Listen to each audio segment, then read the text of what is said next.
C-Bank card. Dumating na yung C-Bank card ko at ito yung pinaka paper niya.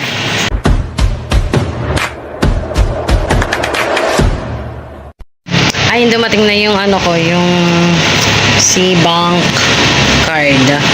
Dumating na yung C-Bank card ko at ito yung pinaka paper niya. Then, pinadala ng Ninja Van sa sa halagang 160.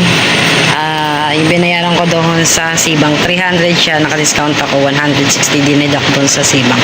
Kaya ayun, nakakuha na ako ng card. At ganito yung itsura niya.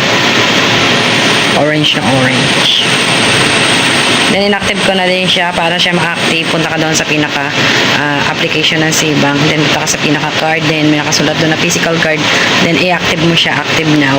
Then, may scan na QR code na galing doon sa pinaka C-Bank. Ito, meron ditong QR code na i-scan mo para mag-connect yung pinaka C-Bank card mo. At saka yung C-Bank application mo. Na katunayan, dumating yung physical card para makakapag-withdraw ka sa mga ATM machine na hindi mo na itatransfer sa ibang mo pang mga Mastercard na pwede mong gamitin. At yun nga. Yun. Thank you for watching. Meron na akong C-Bank account. Physical card.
I-activate natin dito.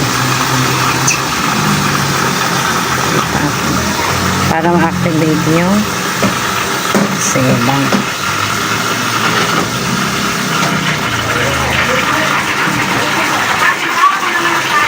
Then, punta tayo sa application ng C-Bank. Pagka-open ng C-Bank, may makikita tayong scan dyan sa pinakababa. Then, hanapin lang natin QR code. Tsaka natin i-scan yung nando sa pinaka-paper na pinadala ng C-Bank. At magkoconnect na yung application mo at yung physical card mo ng C-Bank. At pwede mo na siyang gamitin. At iyon, kung nakatulong ang video na ito, huwag mo naman kalimutan i-like at i-subscribe ang aking channel. Salamat sa inyong panonood.